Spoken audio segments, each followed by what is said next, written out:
તો અમદાવાદના નિકોલ ખાતે અટલ સ્મૃતિ સંગીત સંધ્યાનું આયોજન, જેમાં મેટ્રો કલ્ચરલ ક્લબ દ્વારા સંગીત સંધ્યાનું આયોજન કરાયું। અટલ બિહારી વાજપેયીજીની 100મી જન્મજયંતિની ઉજવણી થઈ રહી છે। મોટી સંખ્યામાં ભાજપ કોર્પોરેટર, ધારાસભ્યો અને કાર્યકર્તાઓની ઉપસ્થિતિ રહી, જેમાં ડોક્ટર બીનાબેન પટેલ દ્વારા લખાયેલ 2 પુસ્તિકાઓનું પણ વિમોચન કરાયું।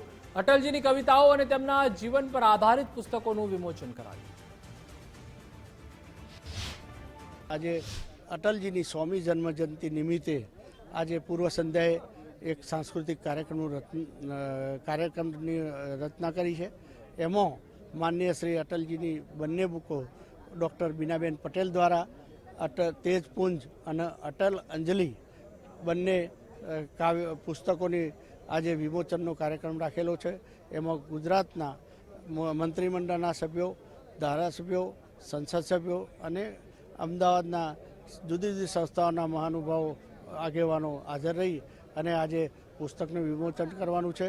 અને અટલજીની જે વિચારધારા છે એને આગળ ધપાવવા માટે અમારી ક્લબ દ્વારા કરવામાં આવે છે। આજે અટલજીની 100મી જન્મજયંતિ છે। આવા પાવન અવસરે મેં જે બહુ વખતો પહેલાં એક પુસ્તકની રચના કરી હતી, પણ મેં વચ્ચેથી અડધેથી થોડીક બાકી રાખી હતી। તો ત્યારે મને આવ્યું હતું કે આ 100મી જયંતિ છે, તો હું બુકને પૂર્ણ કરી અને લોકો સમક્ષ લાવું। મને ખબર છે કે આપણા ગુજરાતમાં અટલજી વિશે બહુ ઓછું લખાયું છે, અને ખાસ કરીને ગુજરાતી ભાષામાં। તો એઝ એ ગુજરાતી તરીકે મને એવું થયું કે આવા મહામાનવ રાષ્ટ્રપુરુષ વિશે હું કંઈક લખું કે જેને ભારત રત્ન એવોર્ડ મળ્યો છે।